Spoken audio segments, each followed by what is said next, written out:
My guest today is Neil Sanders. Neil holds an MA in Film Studies, and he also has earned a BA in Psychology and Media Production. He's an expert in the subject of mind control and has devoted years to its political application and military application by governments, intelligence agencies, and various corporations. Neil is also the author of Your Thoughts Are Not Your Own, Volume 1 and Volume 2. Neil, anything you want to add to that intro? No, that's very nice, very kind and flattering intro. Thank you. Oh, thanks. And listen, he's also done several interviews you can see on the web to get a fuller grasp of this topic before you delve into his books, which are certainly worth a read. Volume 1 and Volume 2, Your Thoughts Not Your Own, Volume 1. Can you give us a brief rundown on what that's about? Yeah, sure. I mean, essentially, it's what we would term mind control, but it's the personal application of mind control. For want of a better phrase, it's if anyone's seen the film The Manchurian Candidate, it's hypnotically or by other means taking control of a person. Basically, mind control. It is reality, and it was investigated by numerous entities, various militaries and intelligence agencies. And it started off with the search for truth serums, or alternatively wiping people's minds or causing amnesic barriers so that they couldn't possibly spill the beans in an interrogation scenario. And from there, it basically expanded into control of actions, emotions through various means, through drugging, through hypnosis, through the application of certain what would be later called psychotronic weaponry, implants or radio waves, microwaves, that sort of thing. And so the first book talks about that, sort of the declassified documents, the nuts and bolts, if you like, of the military and intelligence agencies' applications of this thing. And just to show that it is actually real, because it's one of those things that sort of a lot of people would think it falls into the realm of science fiction, and it certainly is out there, but the documentation and the sort of interviews with doctors involved and various apologies from presidential boards and stuff like that show that not only was it real, but actually it was very highly tuned and quite effective. Um, the its origins, mind control. You mentioned the Tavistock Institute. That was a organization that was established after World War One. What was its purposes? Well, I mean, initially it was the Tavistock Clinic, and then again, like all of these things, it sort of expanded. And initially, it was a chap called Hugh Crichton Miller, and it was supposedly to treat soldiers that were returning from the First World War with shell shock, or what would now be called post-traumatic stress disorder. Uh, but if you sort of actually look at the sort of the results of the experimentation and the like, it would appear that actually they were more interested in what the effects of breaking the psyche of man was, and how effective and what the results were. There were certain experiments that involved getting people out of catatonic states and stuff like that, like injecting them with large doses of amphetamines and such. But bizarrely, these experiments were then later taken, sort of about 20 years later, taken and used by people in the American military and the CIA and various places like that, as ways of actually encouraging people to expose themselves basically as a truth serum. It didn't actually work, but it was one of the experiments that came out of then. And basically from there, the Tavistock Institute expanded under the directorship of a chap called John Rawlings Rees. And basically what they felt was that society needs to be controlled by like an elite group at the top, because basically the majority of people are like a braying herd. They really can't and shouldn't be making decisions. And so the best way to control people is to spread this ethos of what is right in society, and often to do this by the use of fear. And so what John Rawlings Rees did was he sent out a group of psychiatrists, psychologists to various institutions around the world, and he called them shock troops. Now, the function of the shock troop was basically to spread the Tavistock ethos. What was the Tavistock ethos? The Tavistock ethos, best explained by Kurt Lewin, who was a of it, was to provide trauma on a widespread basis to society at large, so that it basically reduces their reasoning capacity, gets them in a state of fight or flight, reduces their reasoning capacity to that of a child, and by that, therefore, people from an exterior point can impose their view and direct society. And this exterior point would basically be authority figures that the idea would be they create some sort of crisis or the perception of some sort of crisis that the public panics and runs to the authority of the government or whatever and says, please, please protect us from this crisis. So basically, what you're saying with Tavistock, what they observed was, particularly with the battlefield experience of so many young men, the shell shock, the trauma of battle, the carnage that they witnessed caused sort of a breakdown. Yeah, absolutely. A trauma-based breakdown. And Tavistock, instead of really treating it, they sort of weaponized it. Kind of, yeah. What they noticed was that it's like an overload of the senses. There's just too much going on. And bizarrely, there was a book that came out by Alvin Toffler called Future Shock, and in this he basically talks about society breaking down because technology was moving far too fast. Now, apparently this was a work of fiction, but it completely paralleled the Tavistock idea of imposing all this sort of over-sensory overload, basically, in order to just make it just smashes people's psyches far too much for them to take in, and if particularly it's a traumatic experience, as you say, that's even more difficult for the human brain to cope with. And it works on defense mechanisms. I mean, when somebody goes into a state of post-traumatic stress disorder or that sort of thing, it's your brain trying to make sense of a horrible incident and trying in a way to protect you from it, but it's basically not functioning correctly. And so by the manipulation of these sort of scientific principles and these psychological principles and the determinings of their experiments, this is basically what they did. I mean, Eric Trist, who was in the 60s, was the director of Tavistock. He said that the function of Tavistock was to create social turbulence, which was basically trauma coming from all angles, so that people wouldn't know what to do with themselves and wouldn't basically be able to function without being told what to do. And in the mid-60s, he proudly professed to a press conference that thanks to the work of Tavistock and the shock troops, that this state of social turbulence was now permanent and irreversible. And this was in the 60s. I mean, the other thing that they do is they entrain blue chip corporations and politicians how to be better and more efficient blue chip corporations and politicians. They do authority entraining for political parties, and they also are involved with companies like Unilever and BP and various military and social control elements like the police force and that sort of thing, but also they were sort of integrated in the founding of like MIT, Stanford Research Institute, the Rand Corporation, National Institute of Mental Health, the Esalen Corporation, Wharton School of Economics, that sort of thing. So incredibly prestigious think tanks and institutions that then set policy, that then dictate norms throughout society, and so it basically spreads out like a web. So basically, so you have this a phenomenon observed by various people within the British establishment after the war, and I guess the coming of World War II and the aftermath of World War II. And the Cold War and the establishment of the National Security State in 1947, at least its formal establishment with the Central Intelligence Agency. You have the Korean War, which some would say was a concocted crisis to justify the national security state.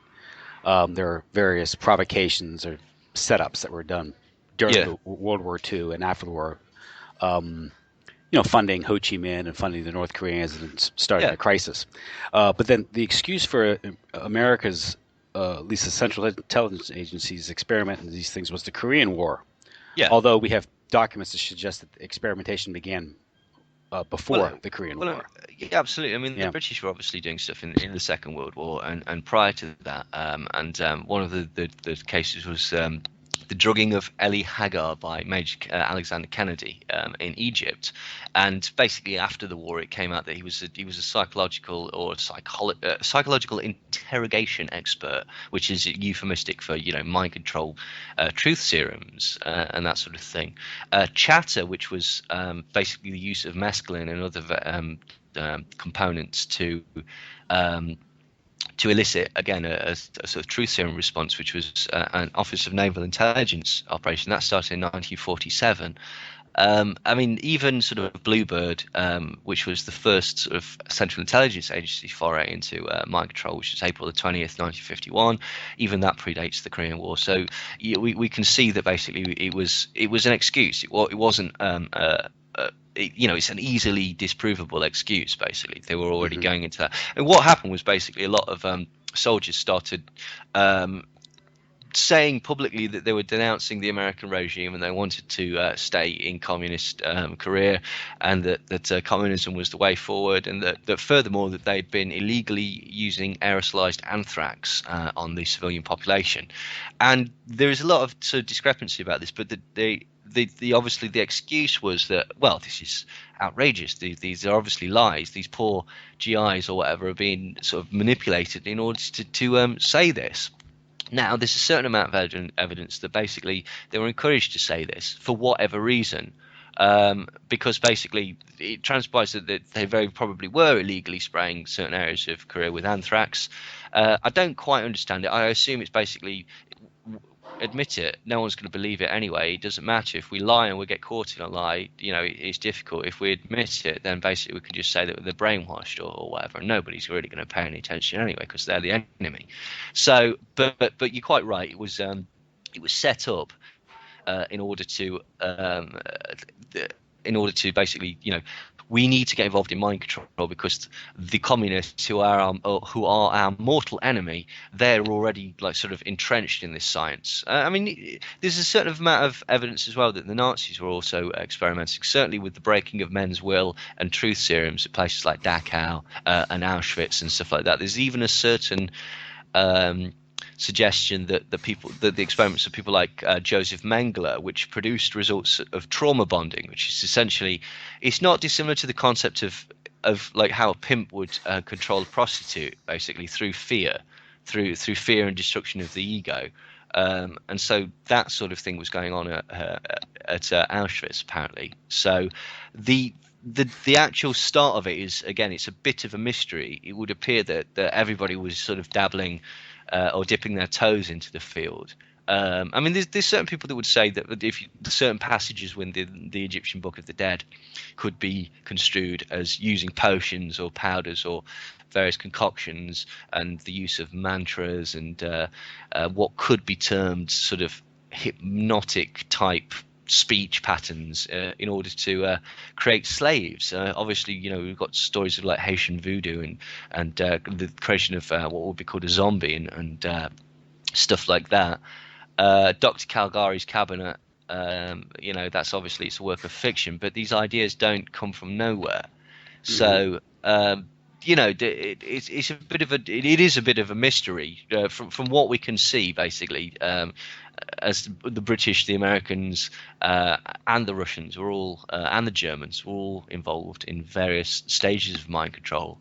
But as I say, I mean, it's all steeped in mystery. It wasn't until sort of 1977 that a few documents pertaining to MK Ultra, which was the CIA mind control program, came out due to the Church Committee, which basically investigations. I mean, that was in 1975, and then basically in 1977 there was a Senate hearing, and the majority of documents were destroyed, were purposely destroyed, but some were sort of they were labelled in like, I think it was that they were labelled to go through financial records or something. So there was like, we got a glimpse of 149 projects that pertain to sort of every aspect of personal and social mind control, using machinery, using hypnosis, using drugs, using coercive methods and societal methods and that sort of thing.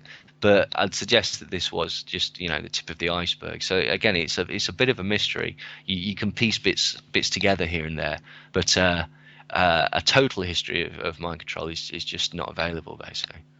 And of course, if the writings of Aldous Huxley, Brave New World, and even 1984. George Orwell, that suggests trauma-based, even chemical, drug-based mind control. So this dates back to the 30s and 40s, long before. Yeah, absolutely. And there was the Hungarian trial of Mendelsky, and the book that everyone claimed that, I forget whether it's Brave New World or 1984, was based on, which is We. which is like a sort of it's more like Brave New World. It's more to do with like mathematics and stuff like that. Hmm. So these ideas were out there. I mean, obviously Orwell basically claimed that 1984 was about the horrors of communism.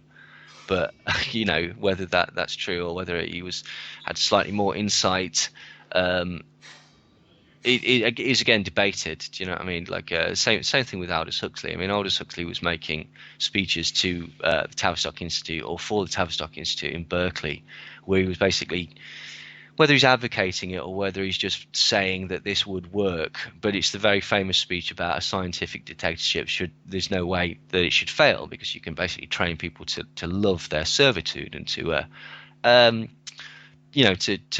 honor their dictator almost. And this is true. I mean, people will put up with an incredible amount of rubbish for easy but repetitive and regular pleasure.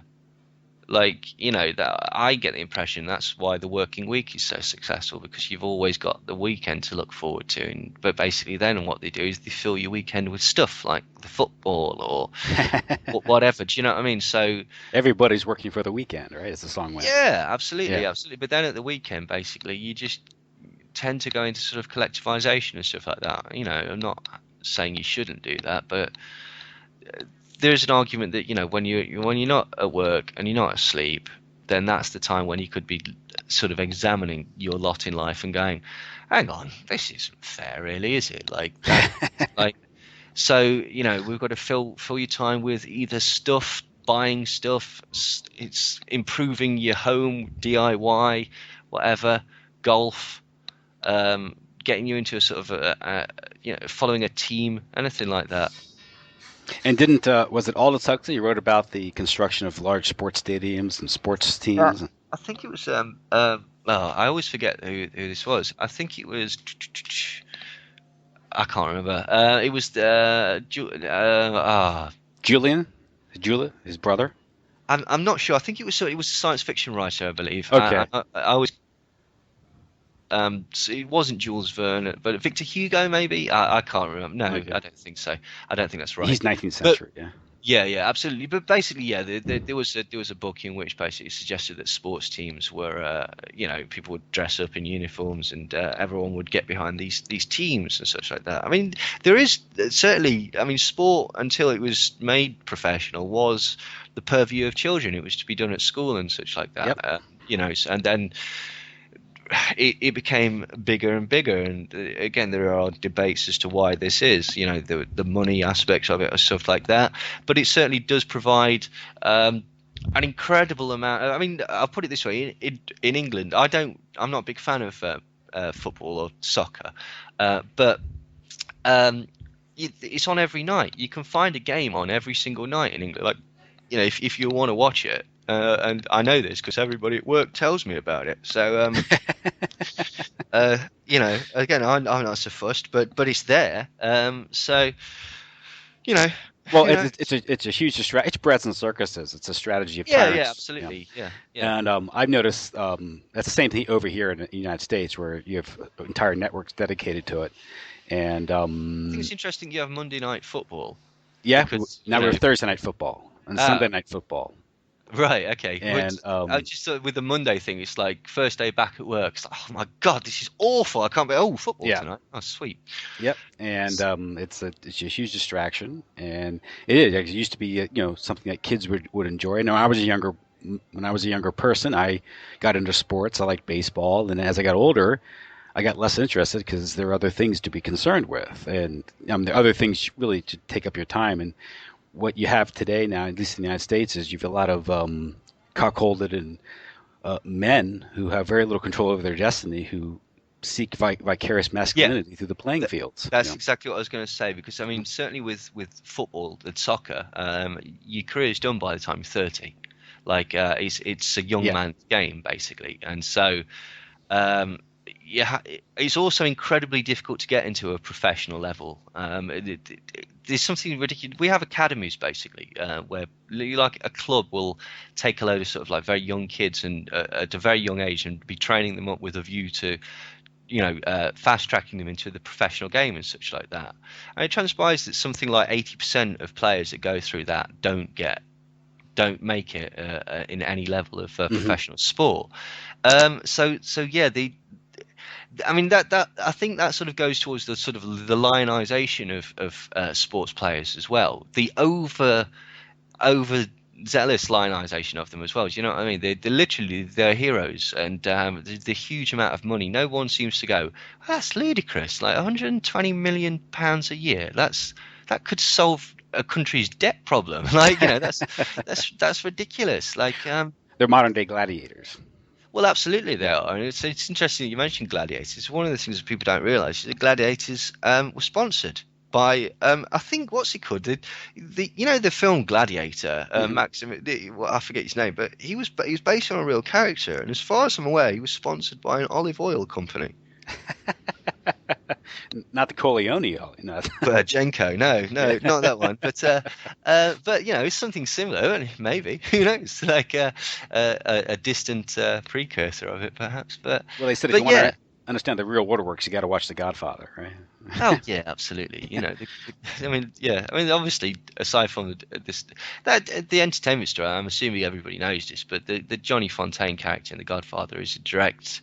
It's a direct story about Frank Sinatra. Yeah, From Here to Eternity and all that, yeah. And the Tommy Dorsey contract, you know, that's the offer that he couldn't refuse. He was with the big band leader. And also, basically, the Sinatra family came from the same village as the Luciano family. Oh, Lucky Luciano. Yeah, absolutely. And his career is a great illustration of the nexus between intelligence, governments, and drugs and organized crime. Well, Sam Giancana and Luciano were obviously, and Trafficante were all friends with Sinatra, but they were also all tied into the sort of the Cuba thing. It was I've forgotten his name. The guy that ran Vegas. Basically, he was the guy that was approached to Lansky. No, not Meyer Lansky. Oh, he's the guy that ran all the ice things. I've gone completely simple, but basically he was the guy that was connected to the CIA got him in to try and assassinate Fidel Castro, and basically it all went wrong. But he was the guy that was responsible for the guy in New Orleans. Oh, he was in. He'll come to me. I'm just sort of trying to go through my presentation to see if I can actually find it. No, can't find it. Bobby Kennedy deported in '62 or something. Give me 2 seconds. I'll find.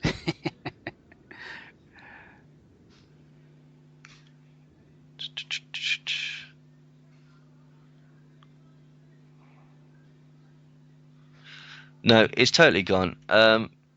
But it was the guy that basically was the founder for Sinatra's career, and you know, this is the overlap between the CIA, and the mafia and stuff like that. I can see his face. I can't for the life of me. Trafficante? No, it wasn't Trafficante. Hang on, give me 2 seconds. Let me try and find this guy, because this is going to irritate me otherwise. I know it does. When you get a name and you know the name and.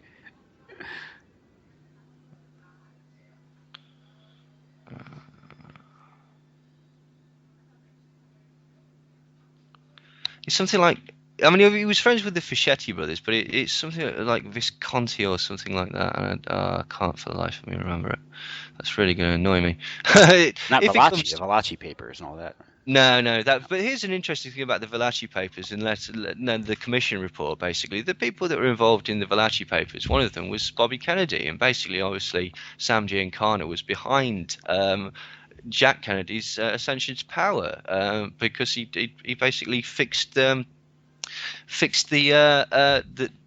ballot in Chicago. So I always wondered about that, whether, although he appeared to be wanting to smash the mafia and stuff like that, he certainly covered up for Frank Sinatra's involvement, and I wonder if it was more of a damage control thing, also setting up the mafia as this entity that basically, look, this is what organized crime is. Certainly nothing to do with the intelligence agencies or anything like that. No, it's nothing like that. I just think that's Then the second one, the commission report, was, as far as I can tell, it was Giuliani that was involved in that, and Giuliani was, very, very mafiaed up. I'm very, very suspicious about that sort of that sort of. Hmm. Hang on, here we go. This is. You can't get that name. I think so. I'm just going to try and find it. Not Johnny Roselli, is it? Yes, There you go. Yes, Vegas, because he's the one they found cut up in Miami Bay during the. exactly. That's the one. Yeah, and Johnny Roselli, yeah. Johnny Rosselli, that's done. He was responsible for. He was the person that basically made the offer that they couldn't refuse, and then was later involved in trying to assassinate Fidel Castro, and basically. So okay, there you go. There, Johnny Roselli. I had that name.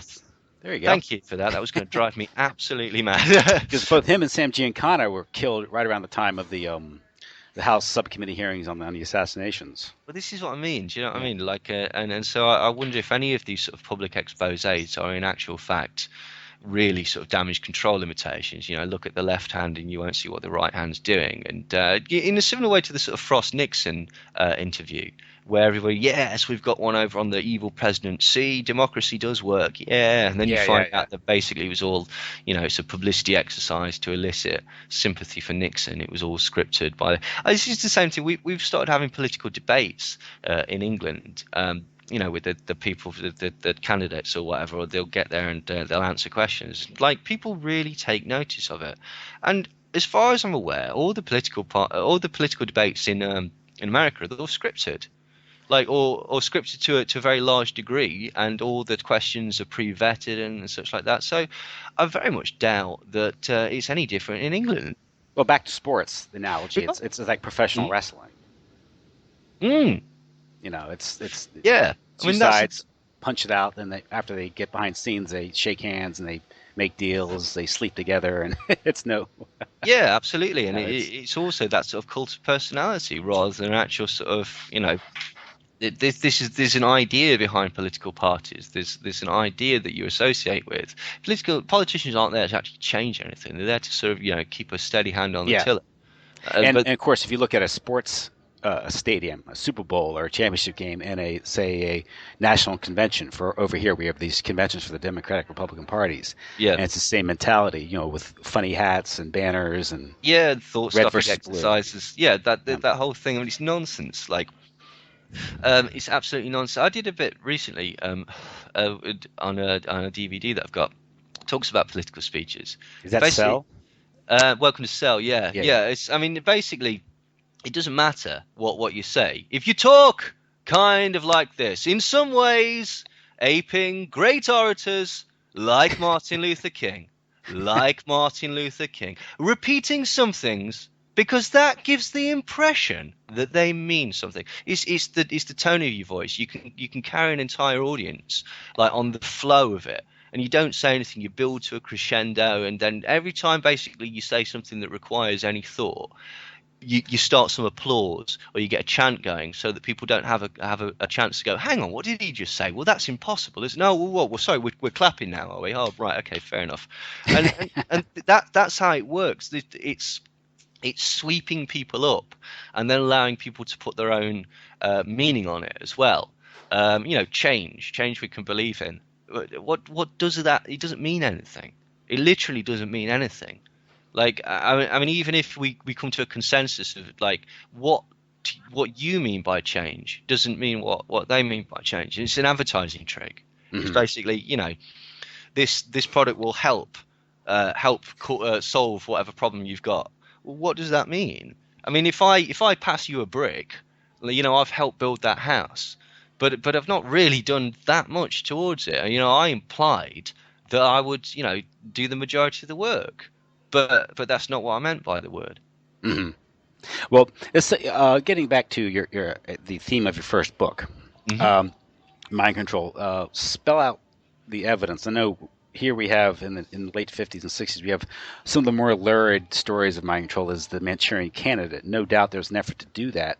Yeah. But there's also, we see elements of that with Lee Harvey Oswald. We have oddly Mark enough, Chapman, Lawrence, Sirhan yeah, Sirhan. Yeah. Lawrence Harvey playing, the Yeah. Manchurian Candidate, and then you have Lee Harvey Oswald. I always thought that was a strange coincidence in the movie The Manchurian Candidate, which is released right around the time of the Kennedy assassination, then pulled from the market because of it Yeah. by Frank Sinatra, from what I understand. Yeah, it's a great personal expense to him, although Yeah, this is another thing that's later denied. And but you have this, obviously through trauma-based mind control, through these various methods, you can produce what they call Manchurian Candidate, sort of a patsy who can go out and maybe shoot off a gun and then be the fall guy, which seems to be the case in the case in some of these incidences.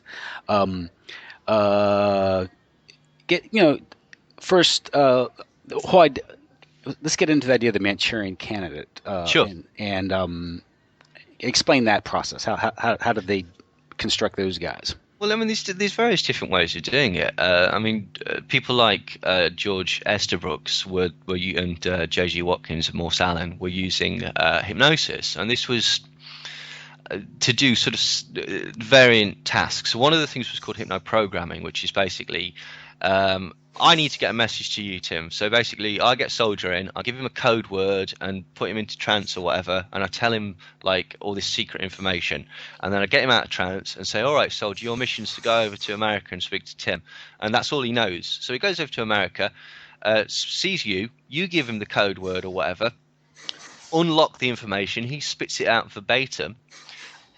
You then basically put him back into, take him back out of trance. Go, cheers, mate. Thanks a lot for that. Off you go back to England. And in theory, or according to the documentation, this soldier would not only not know the information that he'd passed, he'd also not realise that he'd been hypnotised. Now, you could also put in certain flips like that. Now, say if I wanted to sort of get some information about you, Tim, right, what I could do is I could send that guy over there, and whilst he's relaying the information to you, I could have put in another program whereby basically he's taking in all the information photographically from your office. And then basically when he comes back, I can get that information, and then I could find out, something about you, whether you've got secret plans on your desk or anything like that. Do you know what I mean? So there are various sort of applications with hypnosis. J.G. Watkins and Morse Allen were more interested in making people attack, making people plant bombs or steal confidential papers or reveal secrets or shoot guns at people, and all of these things were actually achieved according to the information via hypnosis. Now, I'm a hypnotherapist myself, and I'll tell you right now, I couldn't do any of those things. There's no way that anybody who was trained normally could do any of those things. It would require a degree of trauma and some processes that are clearly missing from the notes in order to make this work. But basically, there's several ways that you could make somebody do an action under hypnosis. You could paint it as a mundane act, i.e. they're shooting a water pistol. And so they think they're shooting a water pistol, but actually they're shooting their friend in the face. Or alternatively, you could convince them that they were in a wartime scenario or something like that, and that their friend was going to kill their family, or if they didn't kill their friend, the world would end, or something whereby the act of murder was morally justifiable. And then the third way that you could do it would basically be to instill such a level of trust in a client or a patient or a victim or whatever you'd like to call them, that they would go along with whatever you said, safe in the knowledge that you would never do anything to actually hurt them. Like if you say, go on and drive your car over that cliff. Now, they assume they're going to die, but they also know that you care about them too much to let them die. So they'll do that, assuming that at the last minute you'll save them somehow or whatever. And so that's a nefarious way that you could do that. I mean, it was combined with drugs to make it more effective, and later it was combined with machinery, implants to physically control either the muscle spasms of people, or to interfere with the electronic signals or the brainwave patterns of people in order to affect emotion and to actually affect physicality. I mean, there were numerous. There are certain applications in Subproject 62, for example, that looked like they were looking to remote control people, put in mechanisms whereby somebody was literally remote controlled, and they did this with certain animals like cats and dogs and dolphins and sort of things. But there were certain declassified documents that suggest that this also was going to be experimented on with humans. And then also you're getting people like Ewan Cameron and William Sargent, who are incredibly prestigious medical doctors involved with the sort of highest levels of psychiatry in America and Canada and England, and they're offering their services as like a therapeutic way of getting rid of like depression and such like that. But actually, they're experimenting on how to wipe people's memory and then implant a completely new personality in these people. So the there's numerous ways that this has basically been done.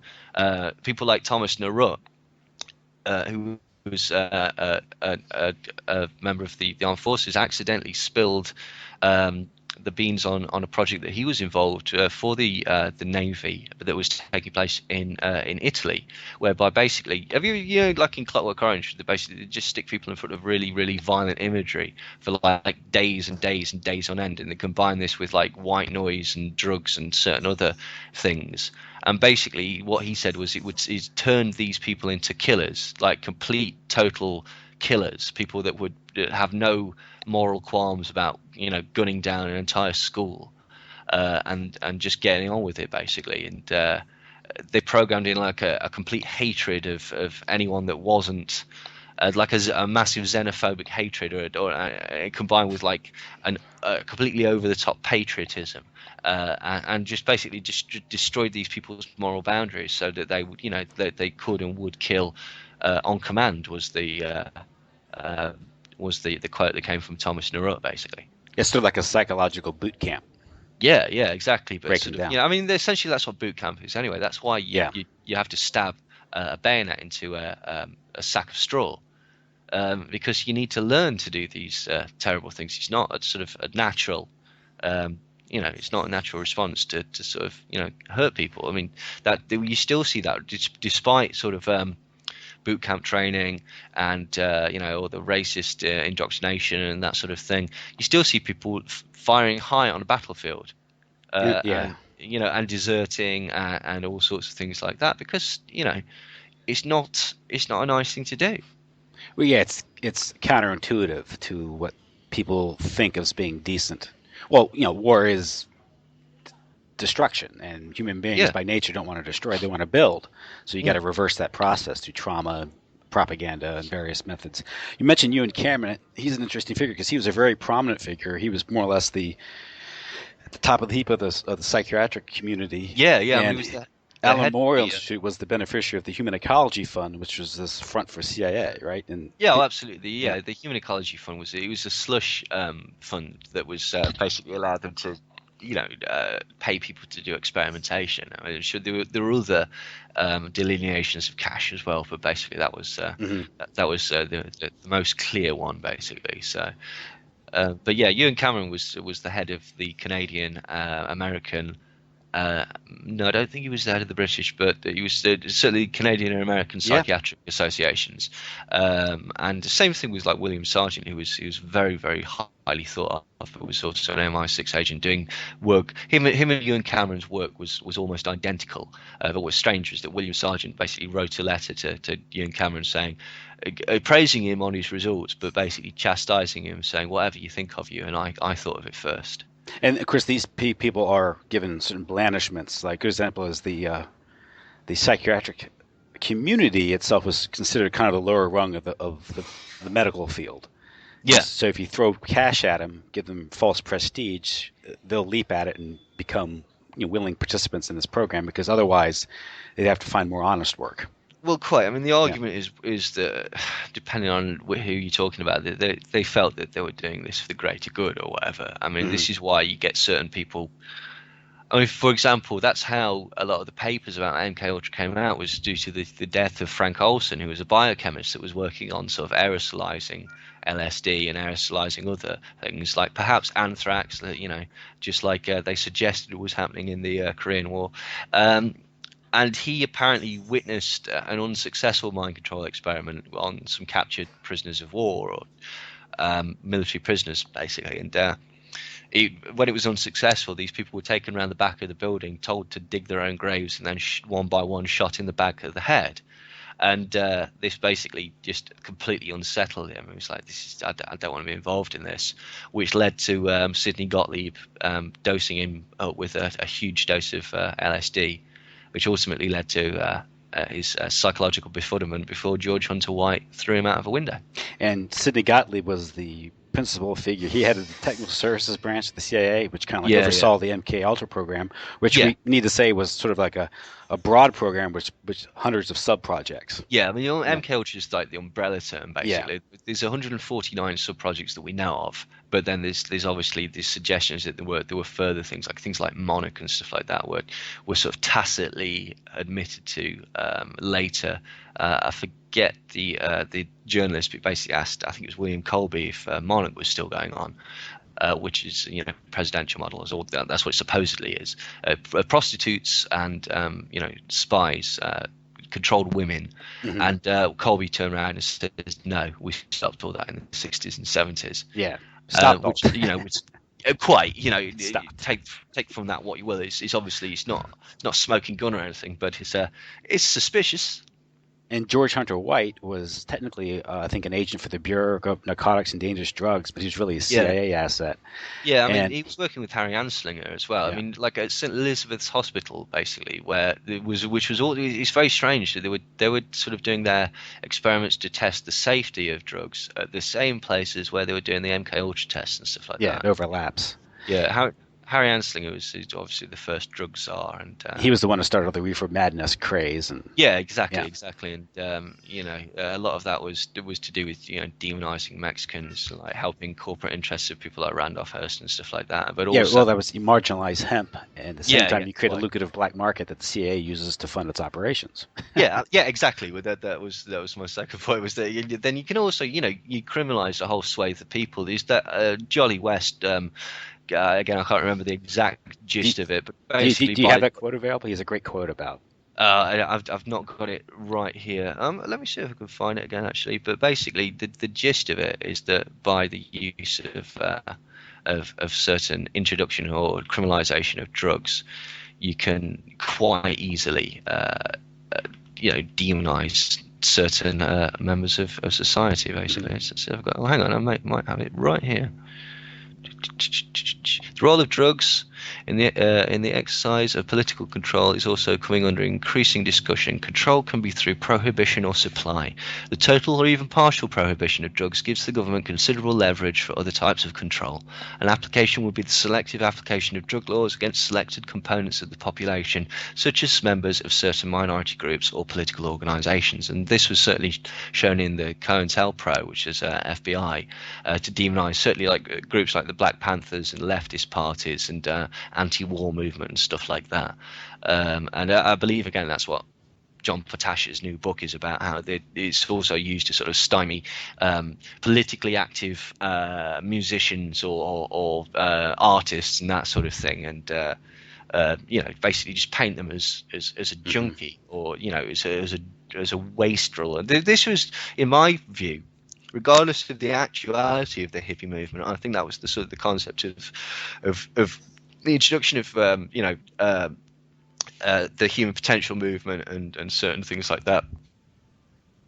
Mysticism, New Age stuff. Yeah, exactly. And regardless of, say, the facts of it, the point is the first people that use a word to describe hippie, and the first two that people will go is dirty or druggy or long-haired or jobless, or there's nothing positive that comes from sort of like conservative middle America when describing this concept of a hippie. Now that's a construct, it's not true. There were wonderful elements of it, but it neutralizes them as a legitimate political force, basically. Yeah, and the what you had there was sort of a dialectic going process there, whereas you have Nixon's campaign of the silent majority and the Southern strategy and all this stuff, and they were appealing to, I would say that obviously put yourself in the shoes of a middle-aged American going to work, raising family, trying to lead a decent life, Reagan and also strategy as well. Exactly, and you.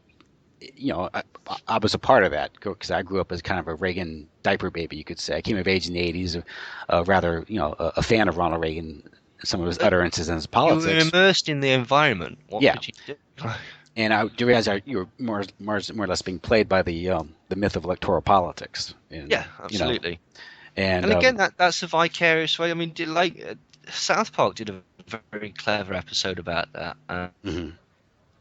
and Woo! It's like it's a vicarious win. It's a yeah, way of feeling like you've done, like that you've achieved something, and that you're going to sort of like eat scraps like off the table, so to speak. It's very yeah. clever the way that they manipulate people. You have a dog in a fight, and Mm, you have a champion fighting for you, as opposed to being completely out of the game. You're yeah, not really part of the club. yeah. There's a big club, and you're not in it. Well, that's the myth of democracy, I guess you could say. It's the whole point of electoral politics. But you mentioned Jolly West. It's funny because he was the psychologist who interviewed Lee Harvey Oswald's assassin, Jack Ruby, right? Yeah, yeah. He was Sir, convinced that Jack Ruby accidentally killed Lee Harvey Oswald whilst in the fits of a particularly violent epileptic throw. and of course he also interviewed Sirhan, correct? Yeah, yeah. And there's some reports that he also interviewed Timothy McVeigh. I wouldn't be surprised at all. Wouldn't be I mean, surprised by that. Yeah. he also, once whilst on LSD, killed an elephant with a massive dose of LSD, and then, whilst tripping wildly, demanded that the audience stay there whilst he performed the autopsy. And so basically just cut this elephant's stomach open and started wading around in its organs for, he was good. The other thing that Jolly Westwood proposed, which never got actually put through, was just, as a centre for the study of violent behaviour, which was, that's all sorts of terrifying dystopic, a way to basically control the violent thoughts of man. And it's like, again, it was painted as a look, this will be good, but it's just a bit too close to sort of mind control eugenics for most people, so that didn't actually sort of go through. But these are the areas that he was concerned about. He lived in the Haight-Ashbury, Jolly West, during the Summer of Love, so that he could study the hippie in its natural environment. And of course, Haight-Ashbury is where the Central Intelligence Agency, largely with the work of George Hunter White, was seeded with LSD, with cheap or for free LSD. I get the impression that people even like Owsley Stanley. I mean, Owsley Stanley came from a military background, came from a military family, went to a military high school, voluntarily checked himself into St. Elizabeth's for, I believe it was a year, but I could be wrong about that, he sectioned himself, essentially, in an MK Ultra mind control program hospital. And then, attaches himself to the Grateful Dead, who FBI documents state were CIA assets there to sort of direct the youth away from politicization towards mysticism.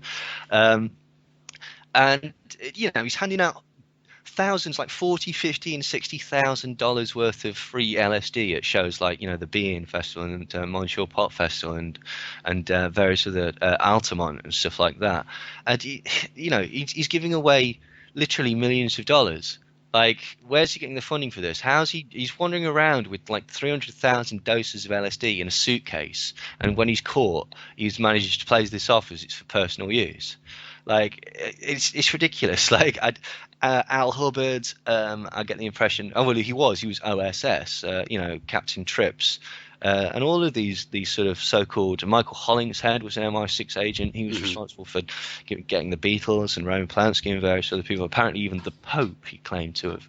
That was Al Hubbard claimed to have given the Pope LSD. But he was also involved with Timothy Leary and the financing of that. Timothy Leary was with the Mellon Hitchcock estate. Connections to the Weather Underground. I'm very suspicious about the Weather Underground and the splitting of the student movement and such like that. And again, the demonizing through violent action of any leftist organization. It was also, again, Bernardine Van Doren that politicized the Manson case. Like, the Manson case was a grubby little drug murder until Bernardine Van Doren started proclaiming 1969 to be the year of the fork and saying that what the Manson family, in inverted commas, did was a revolutionary action. That was the fork that was implanted into the belly of Sharon Tate. Of Leo Bianca. But yeah, the fork that was stuck in his belly. I mean, okay, okay. Yeah, he was also a mafia, possibly a mafia Well, hitman, but yeah, that was certainly another angle in to debt. his murder. That follows Yeah, where he it could was have in been a debt to drug Frank burn, a hit. Costello. Yeah, because he was he worked for a bank that had connections to drug running and all that. So, which all banks do. Absolutely, and apparently, Rosemary LaBianca was an LSD dealer as well. So, apparently she was the person that was supplying Sebring with his LSD, Yeah. which he would then sell on. So, there's lots of weird ins and outs to that particular case. Connections to the Manchurian Candidate. Both Angela Lansbury's kids are in the Manson family. Yeah, and Christian, she was in the Manchurian Candidate. Yeah, absolutely. So, and Uh, Sinatra was on the death list apparently, and the Manson family knew Sinatra's daughter, and and they Christian, also knew Dina Martin. They were yeah. knew Dina Martin as well, and sold drugs to Dean Martin. Wow. Yeah. And of course, the Mansons is a typical example of this organization that had like unaccounted for funds. They had dune buggies and radio equipment, communication equipment, Look, walkie-talkies, and I mean, I get the impression that a lot of their funds came from drug peddling, yeah, moving goods for various organisations, which is why they were constantly going up and down the coast, and then to Texas, and then up and down the coast, and then to Mexico, and then up and down the coast, and then to, if you look at the movements, I think that there's fundamentally it was moving drugs and pimping the girls. Like you forget, Charles Manson was an accomplished pimp, and when he was had 3-star enterprises, which was going in the 50s, his partner was in the mafia. So and then he got caught moving cars interstate.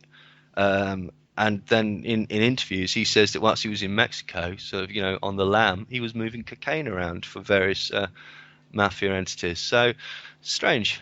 wasn't he also in prison in Vacaville, which is implicated in MK Ultra? He was, yeah. That was after he was caught. Basically, that's Okay. when he started doing the different interviews and stuff like that. But yeah, again, he was in with Frank Costello.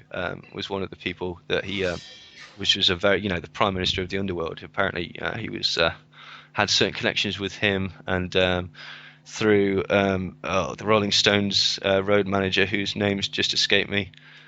They also got certain Mickey Cohen sponsored clubs. They got gigs in certain clubs like that, basically. So yeah, it's all rather strange. And Mickey Cohen was the big mobster in Los Angeles, Hollywood. Yeah, exactly. Yeah. Who sponsored Marilyn Monroe and things. Yeah, I mean, Yeah. the inception. Frank Sinatra was vital for the inception of Las Vegas, basically. The mafia basically promoting it as a place to go, because it was Cuba. Obviously, that was where all the gambling enterprises were set up. Mm-hmm. And then, unfortunately, that all sort of went a bit downhill because Batista was overthrown and such like that. And Yeah. so they moved their operations to Las Vegas, and the way that this was made to be successful was with Frank Sinatra. Basically, he was the go-to guy. He dragged people there. As an entertainment prospect, basically. Just And trying to find the it was Paul Helliwell, who was the CIA lawyer who set up, like in the Bahamas, the Castle Bank. Oh, right. Which I think handled some of the Vatican Bank's money, because the Vatican Bank was implicated in all this stuff too. Oh, I wouldn't be surprised at all. Yeah. Which might involve the alleged assassination of John Paul I in 1978. Oh, right, yeah. And Because he was looking into that, some of the intrigues of the Vatican Bank. But get back into the mind control issue, because we're running out of time here. Again, we're dealing with the Manchurian Candidate, this sort of idea of whether it's the patsy, the assassin, or the courier, or the sex slave. All these could have factored into the creation of these people, because obviously, entrapment, blackmail, sexual blackmail, particularly with the intelligence agencies. We see it today with the Epstein case, and with the Franklin scandal, which maybe were example of intelligence agencies running these operations in order to co-opt or undermine politicians. But you also have, I don't know if you're familiar with Jan Irvin at Gnostic Media. Yeah, I've seen some of his stuff, yeah. And his research regarding the manufacturing of the deadhead, which I think you're alluding to here, is the Peggy Mellon Hitchcock family sponsoring the Grateful Dead and using her, Yeah. giving her mansion over to LSD parties and things like that. And this speaks to maybe something less lurid but more ambitious would be the drugging of society, co-opting society with drugs. You want to get into that a little bit? Well, I mean, yeah, I mean that's certainly. I mean, I don't. There's a lot of debate as to whether that was the point of LSD, and various factions will argue for one point or another. Like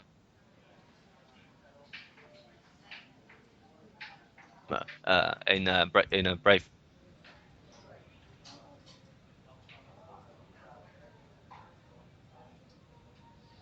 Hello?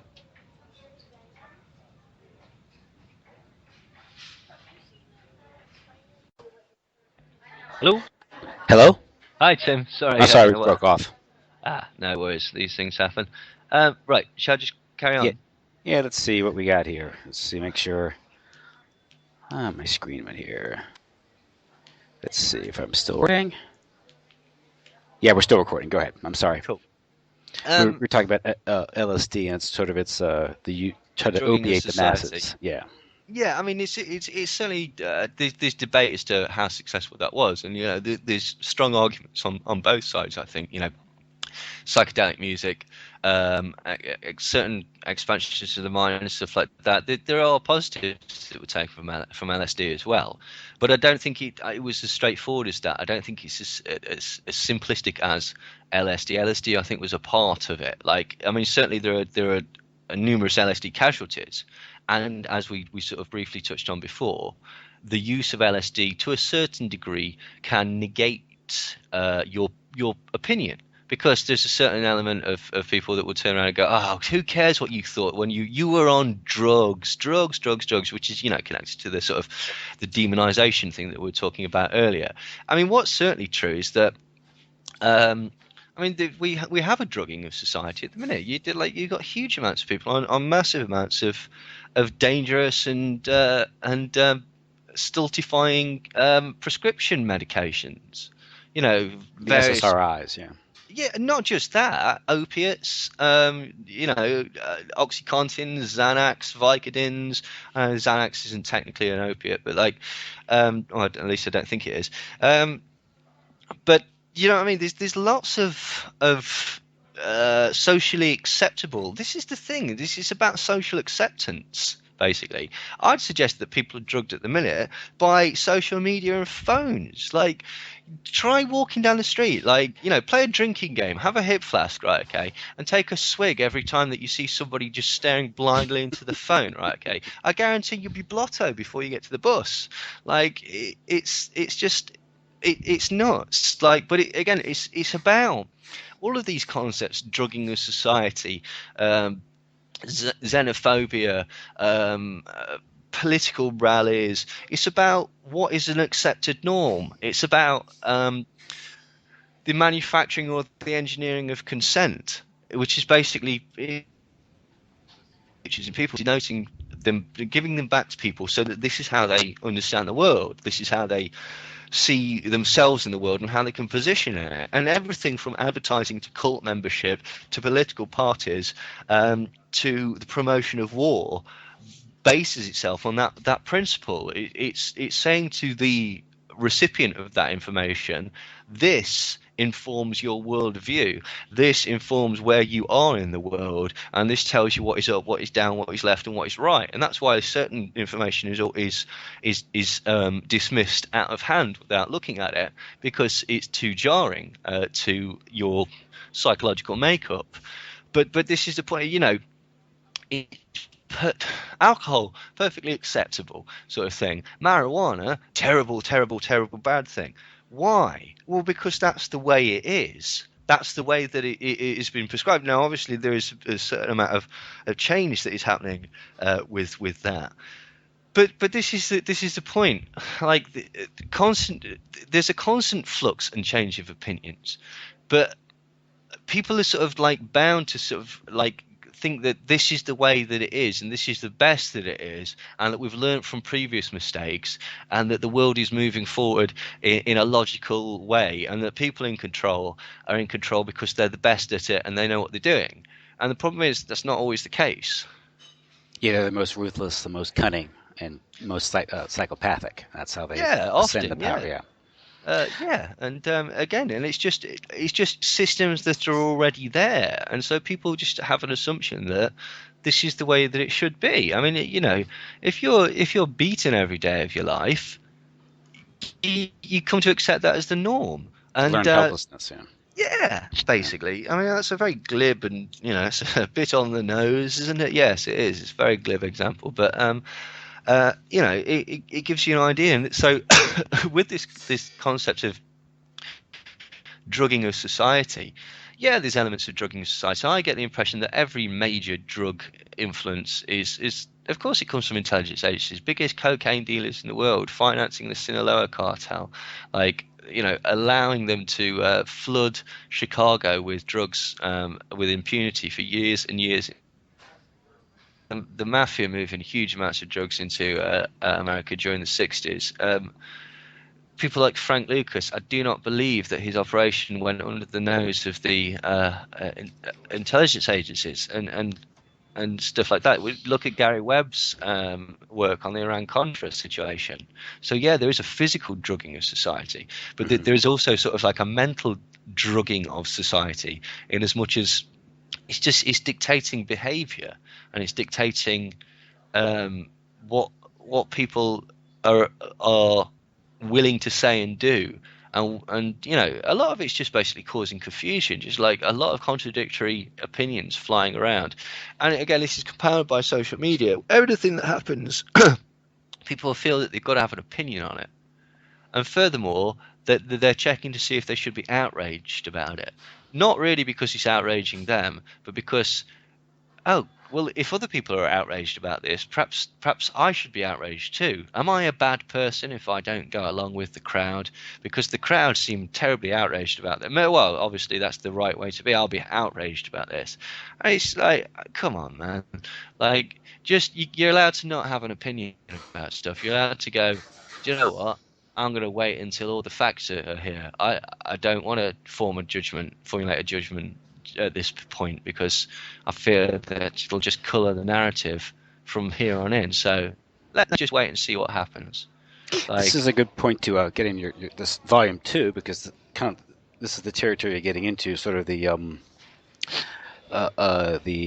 mass manipulation, perception management, marketing, Edward Bernays, Ivy Lee, and sort of how the creation of, say, maybe of soldiers, or the same type of person who go over the top for his country and get mowed down in the thousands, can be also made into kind of a brain dead consumer. Yeah, absolutely. Your volume 2, can you get into that, of your thoughts not your own? Yeah, sure. I mean, essentially that's it. It looks at the different elements of what would be called entertainment, basically. I mean, because your social time, again, I think I said this earlier, when you're not at work, you're not asleep. This is the time when you can actually be examining your lot in life. So they have to fill it with stuff, works, and a lot of people would discount things like films and music and news media as tools of manipulation, because, again, they're no, that's not what they're about. We know that entertainment's just entertainment, film's just film. The news is a reliable source of information. It's not. Like, there's other entities, or there's other variables that are at play here. Like, for example, corporate involvement, military involvement. For example, like something as innocuous as like the Iron Man films, it's a very subtle advertisement for the American military. And how do we know this? Because the American military rewrote the scripts on it. Because basically you can get involved with the Department of Defense. You can borrow anything you want. You can borrow as many troops, like aircraft carriers. What props do you need for your film? Yeah, we're all about that. But we have final rewrite in the script to make sure that it is basically a good PR exercise for the American military. American foreign policy at the time. Mm-hmm. And again, this is most people wouldn't actually think about that. But there's numerous books. This is one of the best. Or characters were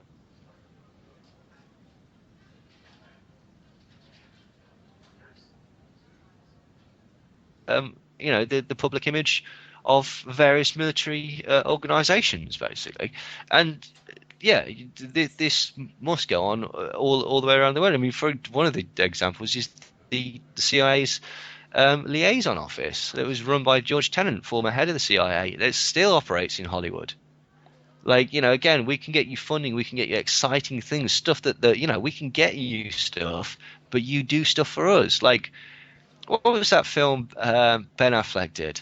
I can't remember. Where they're doing the game show, the fake game show in Iran, and they're getting hostages out and stuff like that. Oh, that was about the Argo.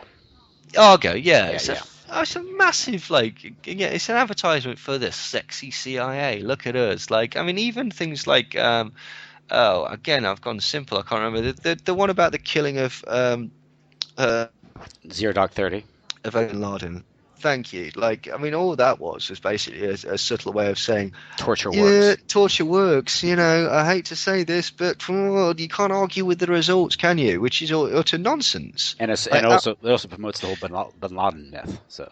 Yeah, exactly. I mean, she was involved in the Hurt Locker as Catherine Bigelow, wasn't she? And they swore up and down that didn't have military backing, right? They absolutely. I don't believe it for a second, because it's clear that they were involved in it, like in the production of it and in the promotion of it. It was like a double bluff, whereby basically, we don't want anything to do with this, but my God, isn't it sexy being in the army? Look at that. Oh my God, it's amazing. And also it promoted certain nonsense like sewing bombs into children's bellies and stuff like that, which was then became a real thing in real life, even though there's never been an incident of that actually happening. But it would be ludicrous. You've got to sort of give people a context for these ideas. And so I think it's very, very interesting that basically in the mid-90s, all of a sudden Russians weren't the bad guys anymore. It was people of Middle Eastern origin. Like in True Lies and The Siege and Courage Under Fire and all these other films with major Hollywood stars all coming out about the same time, basically saying that you can't trust anybody that comes from that particular area. They're all swarthy terrorists. Mm-hmm. It's predictive programming. Yeah, absolutely. I certainly think that there's a lot of evidence to suggest that. I mean, it didn't just happen overnight. And then when you look at the sort of involvement of various entities, like within, providing of equipment and such like that, they've got an agenda to promote.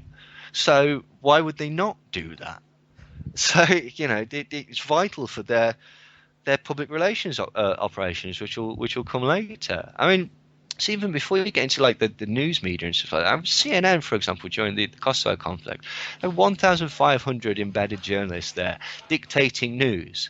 Now that could be seen by some, because it is, as propaganda. It's lies. It's twisting the news and spinning it. No, not just spinning it, out and out lying to basically promote stories that are false but are positive for whatever position we wish. And again, this happens time and time again. And CNN was famously caught faking missile attacks. Oh yeah, states out of Atlanta. I mean, that was appallingly bad. That looks like something off a Saturday Night Live sketch or something like that. It's but I mean, a lot of things that get the way that journalism is done now, the business model of journalism seriously hampers any proper investigation, because there's only a few ways that you can actually. People have got this idea of like Peter Parker and Lois Lane and getting the scoop and hanging out in warehouses and all this sort of stuff, and more it doesn't come from that. I mean, we know about things like blagging and going through people's rubbish and listening to people's mobile phone answer phone messages and all that sort of stuff. But basically, the majority of newspaper headlines come from either the Newswire, which has a very, very diminished resource package.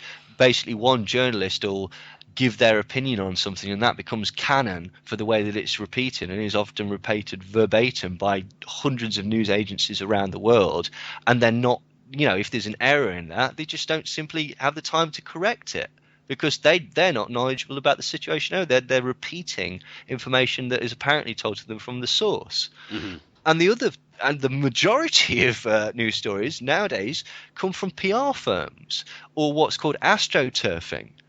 Astroturfing is false grassroots organisations. Like you'll get sort of like a women's violence centre or something coming out, and basically the thing that had solved their problem is a new product. And so what that is like it's a subtle advertisement for this new product, but it seems to be all. You've got this organisation or this grassroots or fake grassroots, who's AstroTurf organisation there, or it's a PR firm that basically is just selling a story about a celebrity or trying to keep them in the public profile and stuff like that. Every time you see the Kardashians in the paper, it's not because the paps sell the images that go with it, but I think even that is getting more and more controlled. But every time you see the Kardashians in the paper, it's because they've paid to be there. They've paid a PR firm to flood news agencies with interesting stories about them. So it's like an endless feedback loop of nonsense. It's a self-licking ice cream cone. There's nothing exactly genuine there. Yeah. Of course, that innovation or that strategy was developed long ago. Well, first things, journalism itself has always been, corrupted because William Randolph Hearst and Pulitzer. I mean, the Pulitzer Prize is named after a yellow journalist. Mm-hmm. I mean, you have Ivy Lee, wasn't he the one who developed the idea of the press release? Yeah, he was the first person to try it, and Edward Bernays basically perfected it by attaching it to a manufactured story, basically. Again, astroturfing, essentially. Mm-hmm. The famous one being the Torches of Freedom. Like he sold smoking as a revolutionary act to promote feminism. Or to promote feminist equality, but then on the side, he also sold them as like what was it? Don't reach for a sweet, reach for a cigarette. So it's a weight loss aid. So again, attacking things from all different angles to give meaning to different people, basically. But yeah, the press release is an incredibly clever tool. Like, I mean. Again, whenever you see a politician getting like perhaps or a member of the royal family or anything like that, seriously consider how that could possibly happen. Like, think about the security implications and such like that. 9 times out of 10, these will be manufactured incidents that are there promoted as in a public relations exercise. Public relations, right, is the marketed phrase for propaganda. Originally, it was called propaganda, but this had negative connotations thanks to those pesky Nazis, right? And so you couldn't call it propaganda because people would see through it. So you had to call propaganda public relations. I think that's hilarious that they had to market the phrase for public relations. And of course, the whole idea of marketing, the marketing or the promotion of the selling of certain products is fundamentally the same as marketing ideas or certain memes or worldviews. It's the same thing, exactly. Right? And so the basic principle is when people, they want to know their place in the world, and they want to know they want to know how the world works and what their place is at. This is why people join cults. This is why people have political allegiances. This is why people have sporting allegiances. This is why people buy products. Because a Rolex, well, what a Rolex tells you about the world. It tells you that certain people have Rolexes. And where does it tell you about that? Your position in the world. It shows you're better than people that don't have a Rolex. So you're doing all right. Products basically are used like achievement points in a role-playing game. And of course, they're stacked up. Yeah, and of course, it also tells us what notions of success is, what level of material comfort we should have, and at the same time, this promotes a certain level of consumption, which maybe creates more debt, which the banks can then make money off the interest payments and perennial. It's a very strange thing as well, because I've known people that have got better jobs and stuff like that, and they'll go oh, this won't change me and stuff like that, and before you know it, they've got a new car and they've got a nice watch. And so, well, why are you doing that? So because I want people to know I'm doing well. And so these are the talismans that they hang off themselves to let people know that they're doing well. Mhm. Like yeah, it's very strange. You have to live that role as well. Do you know what I mean? There's incredible societal pressure that people have defined roles and such So, like that. so like a car, which is a huge part of the American culture because the size of our country, and also this gets another angles is people think that Again, the well, tip. that's an interesting point that you just said because of the size of your country. Mhm.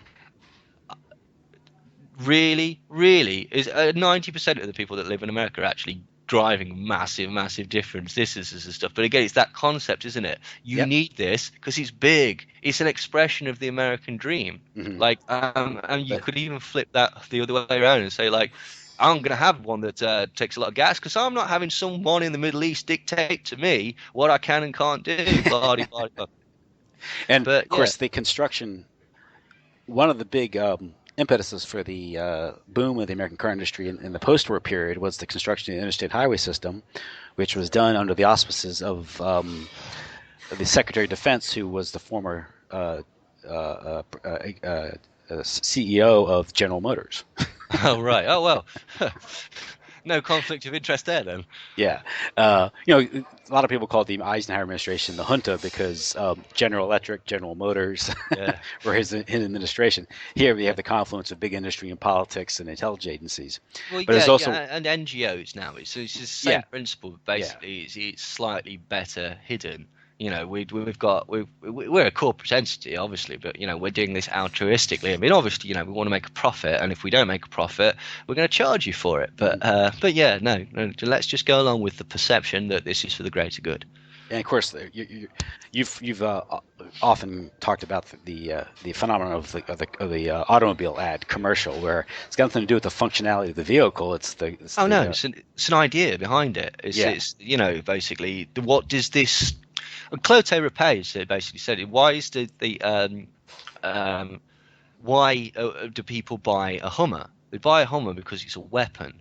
It's a weapon yeah, of defense that basically, applies to your nurturing things. But it's a way of basically showing that you're not to be messed with. It's an aggressive symbol. It's kind of like strapping a gun to your chest and walking through a bad neighborhood. Do you know what I mean? You yeah. suddenly feel a bit more secure because you've got this weapon, and then you can sort of subtly. That's why you buy it. You go on your reptilian sort of first response, and then what you do is you justify it. Basically, you go, well, yeah, but if I do get into a crash, it would do this, and yes, well, I want to protect my wife and my children and stuff like that. And well, no, actually, it's got very good ground clearance, so I can see the traffic in front of me and see, plan my journey better. And you rationalize it with nonsense. The best example of the best advert ever is like, I want that. Why? Don't know. That is what every single advertising agency wants to achieve. They want you to basically want something but not quite know why you want it, and maybe that's because basically you're caught up in the hype of it or in the public sort of wave, the momentum of public feeling or whatever. But yeah, they all have ludicrous things to show, like drive of your life and the car in front and all this. It's like, again, just do it. And all of these things, they don't really mean anything. They mean whatever you think they mean. That they're sufficiently vague to just sort of have a positive feeling associated with a brand, basically. And yeah, again, it's nonsense. That's the same with political slogans, whether it's Nixon now or Reagan, the time Yeah, is now, yeah. or hope and change, right? Yeah, So, exactly. My particular favourite of all time political slogan is one that the Conservative Party came out with a couple of years ago, which was "Bye bye bureaucracy." Right. This was a slogan that came up with over a great many weeks at great expense, formed by a committee. Like, yes. So no, bureaucracy, that's a challenging word for a bumper sticker. well, again, yeah. We don't tend to do the bumper sticker thing Okay, maybe it's we different. In tend to America, the just bumper sticker is the biggest thing. hang things out of our bedroom windows. Yeah, well, in America, it's kind of like you can always tell the type of person because their car will be plastered with bumper stickers. Yeah, And yeah. how do you reduce a complex political or social issue to a bumper sticker? I Well, don't this is know. the But point. It's yeah, sloganeering, isn't it? That's the other point about everything. It's reductive, so that we'll argue on one particular issue rather Mhm. than the broader aspect of it. And this is the problem with the world is complicated, and it doesn't fall into good guys, bad guys, right, wrong. Some things are obviously demonstrably wrong, but it's a complicated scenario, and so if you can feed information into people in a black and white way, in a sort of like, us or them way, Mhm. particularly you've got the element of fear attached to it, or the element of shame. Shame's always a good one. If you've got an idea that somebody says, hang on, that's stupid, but you suddenly find yourself defending the idea rather than rationalizing the information. And you get this is why you get collectivization and stuff like that, and a loyalty to a position, an unmoving loyalty to a position rather than an open examination of any actual facts behind it. And so again, that's how all sorts of things can be manipulated. Every single political every single political action fundamentally basically boils down to, what's wrong with this country, those people, usually people from other countries, and just shifting blame and stuff like that. But then if you question it, it's like, oh, right, so you don't want to help, you don't want this to get better, do you? Hang on, everyone stop what you're doing, because somebody wants to make a question here rather than get on with the task at hand. No, go on then, let's hear your question, and then they'll shout you down basically. So Yeah. it's it's a tricky one. Recently, I interviewed Jan Irvin, and after the interview, we were just talking. And unfortunately, I didn't get this on the recording, but we were talking about some of these issues. And he said he was talking to a friend. He was explaining some of the things he gets into, and they're rather complicated. It takes an attention span to really appreciate what's being said and the full depth or import of what his research shows. And the friend says, "Well, can you reduce it to a bumper sticker?" And he said, "Bumper stickers are the problem, but not the solution." Yeah, absolutely. You know No, what? that's the problem. No, you can't reduce it to a bumper sticker, because again, things have got context. It's reduced. He's absolutely right in that regard. Like, reducing things to a bumper sticker, it's a blinkering effect. It's you can't reduce things to a simple phrase. Life's more complicated than that. And of course, Uh, all our gadgets, the media, is geared towards shortening an already abbreviated attention span. Yeah, absolutely. I mean, Yeah. this is a point everybody demands immediate answers, and demands understanding straight away. I mean, yeah, and social media is terrible for that, because I mean, a lot of this ties in with it. When you get into a debate on social media, it's not a private debate. You've got an audience. You might even have an audience egging you on, or even if they're not, you might not want to lose face in front of an audience, and so you might use tactics that you wouldn't normally use. And if Sling a bit of mud, yeah, try and rile the other person up, rather than actually, just have a discussion about an issue that, when it boils down to it, it's not really that important. Or even if it is that important, arguing about it's not going to solve it, is it? Let's scream at one another, because it's far easier to dilute these complicated feelings into something I understand, like rage and hatred, rather than in some way grow as a person. and if you can't reduce an argument to 130 characters, Oh, then you're done. This is Twitter fine. I mean, revolution. Yeah. say what you want about Noam Chomsky, but he said this ages ago. He said this is the problem with political discourse and discourse about foreign policy and stuff like that. Is when you're on the news, they want sound bites, they want 30 seconds, and some of this cannot be talked about in 30 seconds without cheapening it, without basically reducing it to ladybird book levels of understanding. Yeah. So this is the problem.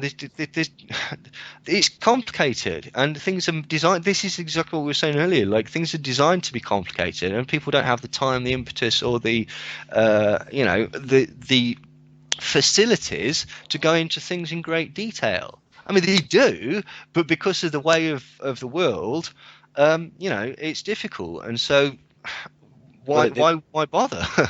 They Would be a lot of people's attitude. the vast majority will seek amusement with their free time, and of course, what amusement really means is is not thinking.